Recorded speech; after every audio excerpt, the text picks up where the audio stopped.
little beaver had poor dental health and often faced ridicule from his peers, until one day, he encountered a king who presented him with a sharp axe. The little beaver thought his luck was about to change. However, in the next moment, the king drew a castle on the ground. It turned out the king needed a laborer to build a magnificent palace for him. The little beaver suddenly felt he had found his purpose in life.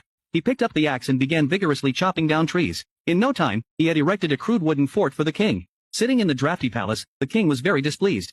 He desired a grand palace, not a humble fort. Despite his reluctance, the little beaver continued to follow the king's orders and construct the palace. When the king woke up, he was stunned by what he saw. The vast expanse of stars lay before him. He found himself situated in the midst of the towering starry sky. Excited by the grandeur of the structure, the king's joy was short-lived as the magnificent palace suddenly collapsed. Fortunately, the quick-witted king managed to escape to the base of the tower. The king watched as his cherished structure crumbled before his eyes, and he angrily began to curse at the beaver. At that moment, the beaver, looking at the destruction he had caused with his own hands, was filled with self-blame. However, the king approached him and, grabbing an axe nearby, demanded that the beaver reinforce the castle. Furious, the beaver threw down the axe, unwilling to continue destroying the forest. Enraged, the king grabbed the beaver and violently threw him aside, hurling insults and profanity.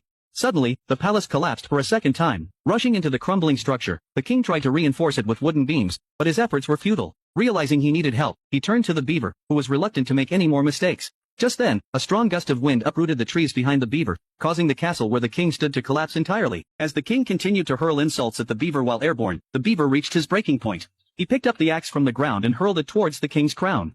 It wasn't until the sun rose the next day that the king safely landed. This time, he fell into a mole hole. Faced with these little moles, the king pulled out a small silver spoon, just as he had bribed the beaver before. Once again, he bought off all the little moles, having them build the largest underground palace in the world for him. As he sat on the king's throne, fantasizing about the future, little did he know that a much greater disaster was quietly approaching.